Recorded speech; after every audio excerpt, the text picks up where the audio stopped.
Buenas tardes y bienvenidos a esta mesa redonda que organiza el magíster Germán Martínez Lizarzaburu, a quien a la vez damos el honor de nuestro trabajo.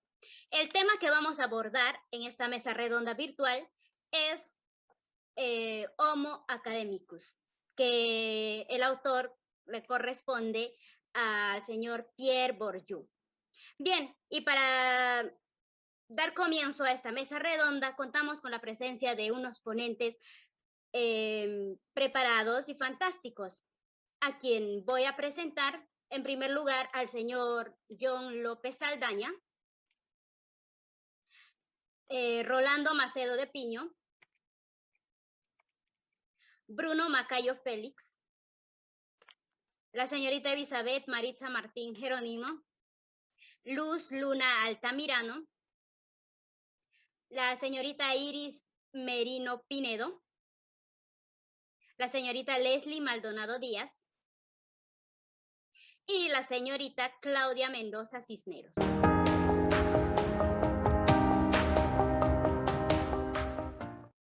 En la actualidad, las ciencias sociales han ampliado su objeto de estudio con la intención de consolidarse como disciplinas que puedan influir en un entorno inmediato, objetivizándolo para poder lograr una aproximación a diversos temas y a su vez también un acercamiento hacia su propia identidad como investigadores. Y tal es el caso de Pierre Bourdieu, quien entre los años de 1968 y 1987 elaboró un estudio sociológico sobre su propio ámbito, o sea, me refiero al campo universitario. El libro Homo Academicus pretende mostrar al campo universitario como un espacio de una constante lucha de desigualdades, de competencias y de formas de dominación institucionalizadas y por todos aceptadas y reproducidas, hasta identificar y poder analizar el momento en donde se pone en riesgo la continuidad de los patrones institucionales dominantes. Bien, ahora sí vamos a pasar a escuchar la sustentación de cada uno de nuestros ponentes presentes, ¿no? Y para ello vamos a comenzar con el joven Rolando Macedo de Piño. Comenzaré hablando sobre las primeras páginas de este libro. En este libro, Bourdieu señala que el campo universitario está organizado en base en dos principios de jerarquización antagónicos, identificados por el cómo: la jerarquía social, según el capital heredado, el capital económico y político, actualmente detentado, el cual se opone a la jerarquía propiamente cultural, de acuerdo con el capital de autoridad científica o de notoriedad intelectual. Esta oposición se inscribe en las estructuras mismas del campo universitario, que es el lugar de la confrontación en dos principios de legitimización. En competencia, el primero que es propiamente temporal y político, y el otro que se funda en la autonomía del orden científico e intelectual. Para este efecto, Bourdieu identifica que el universo universitario se divide en el polo mundano, representado por las facultades de ciencia, de medicina y derecho, y en el polo científico, representado por la facultad de medicina y de letras, las cuales son el sitio privilegiado para observar la lucha entre dos especies de poderes del campo universitario que tienden a imponerse casi exclusivamente. Entre las facultades de las letras y de ciencias humanas se homologa la lucha que se establece en el seno del campo universitario en su conjunto entre las facultades dominantes en el orden cultural intelectual y las facultades dominantes en el orden propiamente temporal. Aunque esa gran división del campo universitario es funcional para los objetivos del análisis, no identifica la constitución actual de las universidades y tampoco en su momento lo hizo. A pesar de las críticas que pudiera suscitar, la relativa antigüedad del estudio respecto al siglo XXI es un hecho que constituye una lectura obligada para aquellos que, como nosotros, formamos parte de la comunidad universitaria, debido a que se distingue y entiende aspectos de la estructura del poder político e intelectual vigentes al día de hoy en nuestras universidades, Tal es el caso de la innovación pedagógica y su transformación en los últimos tiempos sobre las materias que serán las dominantes y las cual dominadas, y el tránsito casi inadvertido de aquellos que están dentro de las ciencias, dominantes, aislados en su certidumbre estatutaria, despiertan un día ante cambios universitarios y se sitúan devaluados y obligados al ostracismo. Gracias. Bien, hemos escuchado la sustentación del señor Rolando Maceo de Piño y a continuación también vamos a escucharlo a la señorita Claudia Mendoza Cisneros. Por favor. Buenas tardes con todos. Seguidamente con la explicación, Pierre Bourdieu fue uno de los sociólogos más relevantes en el siglo XX. Su trabajo se centró en los ámbitos de la sociología, de la cultura, basada en la educación, los medios de comunicación y estilos de vida. También estudió el arte, la economía, la relación con las mujeres y hombres, el mundo académico. Su nacimiento fue el 1 de agosto de 1930 en Francia. Era una persona intelectual, responsable en todos los aspectos en que se proponía durante las décadas. Acto seguido, también vamos a escuchar al joven John López Saldaña. Buenas tardes con todos. A mí me tocó hablarles del conflicto de las facultades.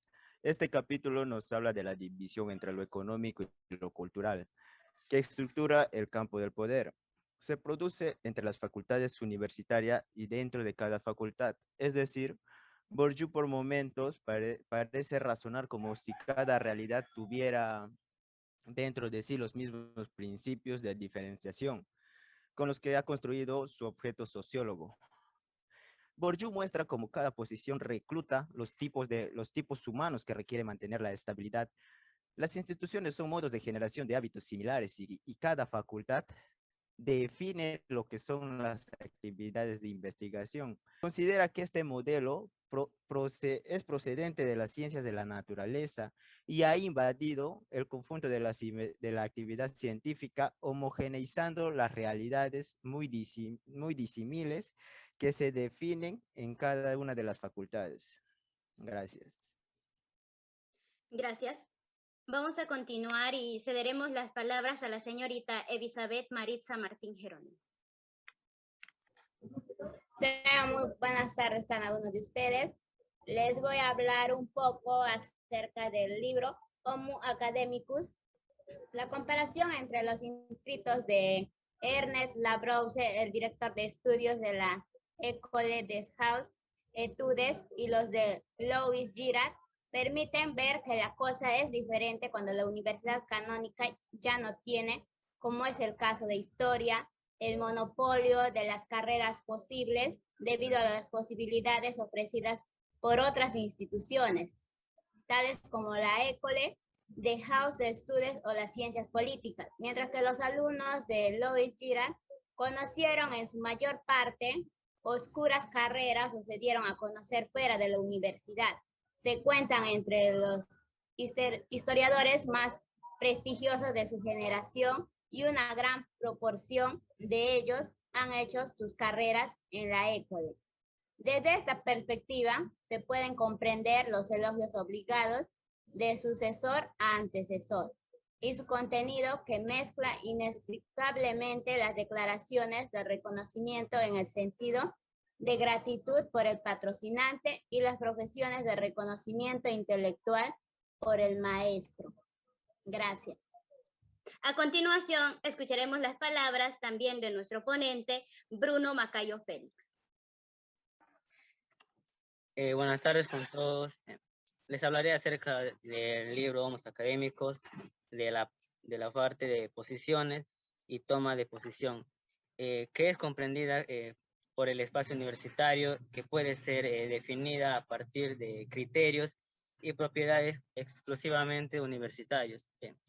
También está estrechamente ligada a las tomas de posición políticas en efecto que se observa en un espacio construido únicamente a partir de las propiedades universitarias, las vecindades y las distancias correspondientes muy estrechamente a afinidades y antagonismos políticos, como por ejemplo el conjunto de los signatarios de una moción de apoyo en el que ocupa un espacio universitario en las posiciones muy próximas a los colegas. Del mismo modo, los profesores toman la posición públicamente en petitorios, en declaraciones, obras, a favor o en contra del movimiento que se dio en mayo de 1968, en el cual ocupan en el espacio universitario posiciones diametralmente opuestas, situaciones a favor en su totalidad en el sector sudoeste del diagrama y los en contra sobre en el sector sudoeste. Si esto es así, se debe sobre todo a la propensión de los diferentes profesores y a asociar la defensa del cuerpo a la defensa del mercado protegido que les asegura un público académico estrictamente controlado. Varía según el grado en que el valor de los productos depende de la garantía estatutaria conferida por la institución. La violencia de las reacciones que ha suscitado entre los maestros más tradicionalistas de las disciplinas más tradicionales, el cuestionamiento de las instituciones educativas y del mercado del que ella garantiza el monopolio. Eso sería todo. Gracias.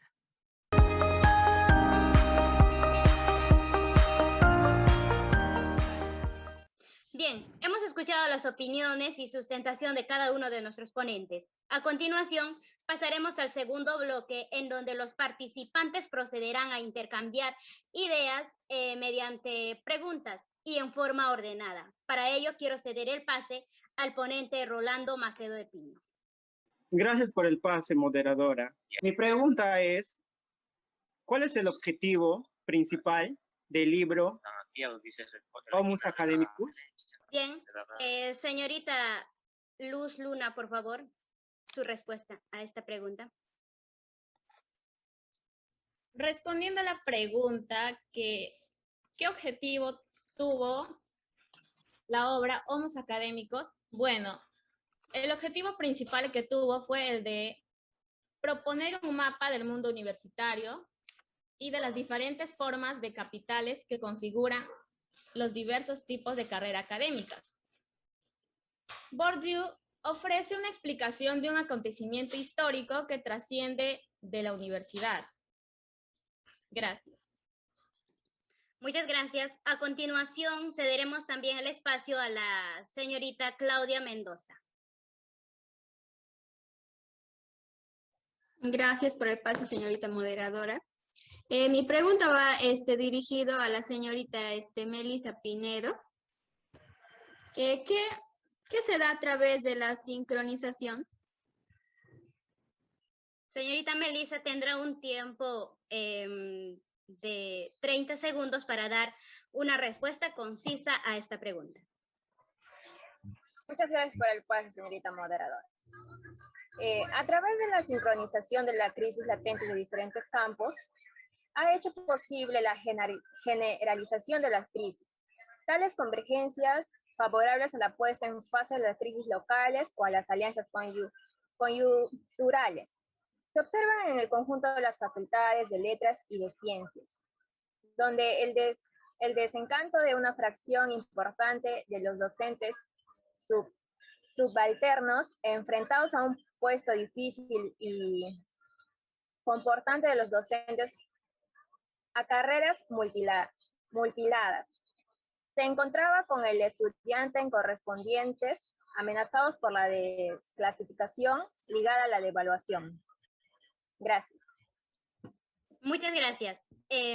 Siguiendo, vamos a ceder el espacio al ponente John López Saldaña. ¿Cómo se concibe el concepto de capital? Buenas tardes, ponentes y público en general. Con respecto a la pregunta, seguiremos la línea teórica de Pierre Bourdieu. El autor entiende entonces que el concepto de capital tiene que ver con la idea de posesión y de posicionamiento que tenga el sujeto dentro de este campo social. Entendemos que Bourdieu lo resuelve estableciendo esta primera tipología, donde encontramos el tipo de capital económico, social, cultural y simbólico. El tipo de capital económico refiere principalmente a la obtención de recursos y a partir de esa obtención de recursos podemos obtener bienes y servicios. O sea, claramente si el sujeto logra obtener una determinada cantidad de recursos, entonces podrá resolver la obtención de determinados bienes y servicios que le permita poder desarrollarse. Al mismo tiempo, este capital de alguna manera resuelve el poder acceder de mejor manera y desarrollarse en el resto de los tipos de capital. Otro tipo de capital que resuelve el autor es el de capital social, que tiene que ver con la red de conexiones y la red de relaciones que puede llegar a generar el sujeto dentro del campo social. Seguimos avanzando con esta tipología del autor y ya nos adentramos en lo que es el capital cultural. Esto no solo apunta a los saberes del conocimiento, sino a cómo validamos ese conocimiento. Por un lado tenemos el capital cultural institucionalizado y por otro lado tenemos el capital cultural objetivado. Gracias. Muchas gracias. Continuando, vamos a ceder también el tiempo a la señorita Leslie Maldonado Díaz para que realice su pregunta respectiva. Y ahora mi pregunta va dirigida a la ponente Elizabeth, que se trata de cómo se considera la opinión común de los doctores. Señorita Elizabeth, su respuesta. Muy buenas tardes con cada uno de ustedes. Con respecto a la pregunta de la compañera Leslie, mi respuesta es que la opinión común de los doctores se considera como conocimiento adquirido, académicamente ratificado y homologado, y por lo tanto digno de ser enseñado y aprendido, en oposición a las modas y a todas las herejías modernistas, antes que producir un saber nuevo, incluso herético, o la aptitud y la inclinación para producir un saber semejante. Gracias. Muchas gracias. Y también del mismo modo vamos a cederte el tiempo para que usted pueda realizar su pregunta respectiva. Muchas gracias, señorita moderadora. Tengo una pregunta para el joven Rolando Macedo. Mi pregunta es, ¿quién es una persona erudita? Por favor, Rolando Macedo de Piño, tiene el tiempo para la respuesta. Respecto a la pregunta, mi respuesta es, una persona erudita es una persona que siempre quiere aprender, que siempre está estudiando sobre las distintas materias, sobre la historia del mundo, las artes, la música y diferentes ciencias que la humanidad tiene. Gracias. Gracias. Acto seguido procederemos a ceder el tiempo también a la señorita Luz Luna. Gracias por el paso, señorita moderadora. Mi pregunta va para John López, que es el de ¿cuáles serían los indicadores de la distancia variable según las sociedades y los momentos en el campo universitario? Bueno, los indicadores son el poder económico, el poder político o el poder intelectual. Gracias. Bien, gracias. Y a continuación vamos a ceder el tiempo a nuestro ponente Bruno Macayo Félix. Gracias por el pase. Mi pregunta va dirigida para la ponente Luz Luna. Es la siguiente. ¿Cuáles son los factores importantes para el desarrollo de la institución? Los factores más importantes para el desarrollo de esa institución es dar un lugar por excelencia de innovación en las ciencias sociales, tanto en el dominio de la investigación como en la materia pedagógica de la investigación. Muchas gracias. Bien, gracias. Y para finalizar, también vamos a ceder el tiempo a la señorita Melissa, quien hará su respectiva pregunta. Muchas gracias por el paso. Mi pregunta va para el ponente John López. ¿Por qué facultades está dominado el punto de vista temporal? El punto de vista temporal es dominado por las facultades de medicina o derecho, Esto es lo más cercanas al campo del poder económico, ya que tienen la jerarquía científica y, por ejemplo, la Facultad de Medicina transmite conocimientos, pero también un modo de vida acorde con los valores dominantes, algo que muestra la preponderancia dentro del cuerpo universitario. Gracias. Muchas gracias. Señorita Melissa, usted tiene una pregunta más, ¿verdad? Así es. Iba para la señorita Claudia Cisneros. Tú como estudiante universitario, ¿cómo te basarías en tu trabajo de la educación de Pierre Bourdieu? Respecto a tu pregunta, buenas tardes con todos. Yo me basaría en la educación para poder desarrollar mi capacidad intelectual y moral, teniendo disciplina y responsabilidad en todo lo que yo quiero plantearme. Muchas gracias.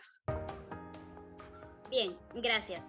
Y de este modo hemos llegado a la parte final, pero antes vamos a recopilar todo la información que hemos estado escuchando de cada uno de nuestros ponentes. Y por lo tanto, llegamos a la conclusión que Bourdieu demuestra que el campo de la universidad es el lugar de una constante lucha de poderes, ¿no? Que se desarrolla siguiendo una lógica específica, o sea, el poder académico y el prestigio intelectual o científico.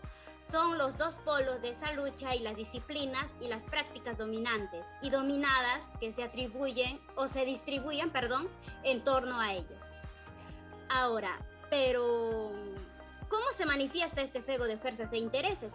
En los conflictos entre facultades o entre disciplinas, en las pujas por lograr horarios de clase, recursos económicos y personales, en la reproducción del cuerpo de profesores universitarios, también en la endogamia de ese cuerpo y en sus modos de reclutamiento y selección, o en la exclusión de los adversarios. Pensar que la producción intelectual está exenta de determinismos o que surge del ejercicio libre e independiente del pensamiento es una ilusión. Esa producción está condicionada por la ubicación y la trayectoria en el espacio académico y quienes se consagran al saber, los que construyen y lo transmiten, pero también los estudiantes, no deberían soslayar esta evidencia. Bien, y de este modo llegamos a la parte final y sobre todo agradecer a todos los participantes de esta mesa redonda virtual por el tiempo y también agradecer por la participación de cada uno de ellos. Y gracias.